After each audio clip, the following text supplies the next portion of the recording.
Walang inaasahang landfall sa bansa ang super bagyong Inday.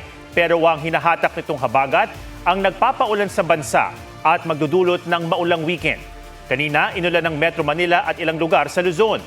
May mga kansilado ring biyahe ng mga barko. Wala sa Quezon City, may live report si Jamie Santos.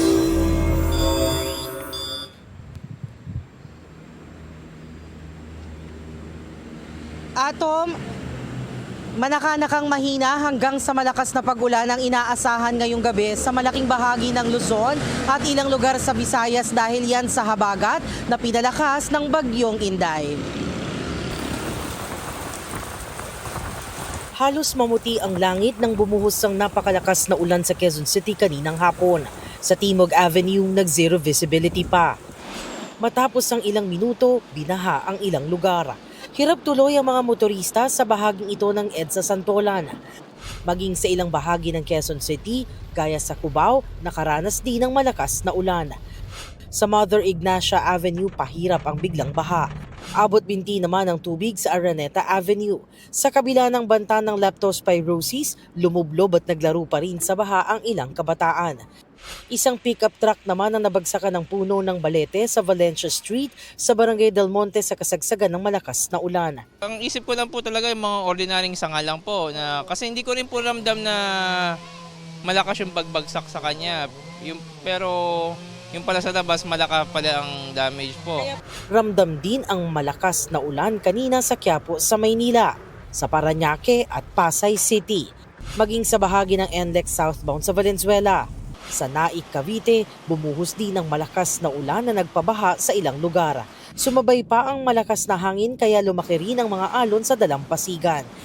Pero sa kabila nito, di napigilan ang ilang kabataang maligo sa dagat kahit delikado.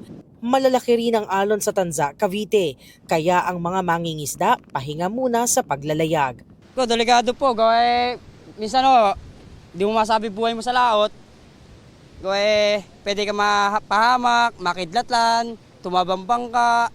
Bigla ring bumuhos ang ulan sa Batangas. Sa Lipa, halos mag-zero visibility dahil sa lakas ng ulan. Ganyan din ang sitwasyon kanina sa Batangas Port, kaya nananatiling kanselado ang mga biyaheng Paodyongan at Katiklan. Ayon sa pamunuan ng Pantalan, mga shipping line na ang nagkusang magkansela. Mahaba kasi ang biyahe ng mga barko at delikado sakaling maging maalo ng dagat. Ipinagbawal na rin muna ang biyahe ng maliliit na sasakyang pandagat sa Basco, Batanes na pinakamalapit sa bagyong Inday. Hanggang norte, nagparamdam ng bagsik ang masamang panahon. Kahit mga tanim na bulaklak sa Atok, Benguet, di nakaligtas sa malakas na hangin. Nakataas na sa Code Blue ang alert status ng Cordillera DRRMC dahil sa bagyong Inday. Gayon din sa Pangasinan, inihanda na ang mga rescue equipment sa mga mababang lugar. Para sa mga local counterparts natin, nang sa gayon po ay magpatupad po sila ng kinakailangang measures, preemptive evacuation, lalong-lalo na po ang mga rain-induced landslides.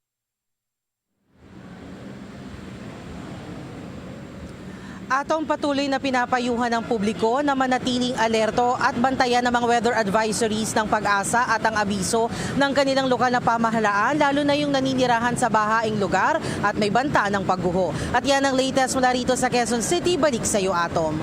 Maraming salamat, Jamie Santos.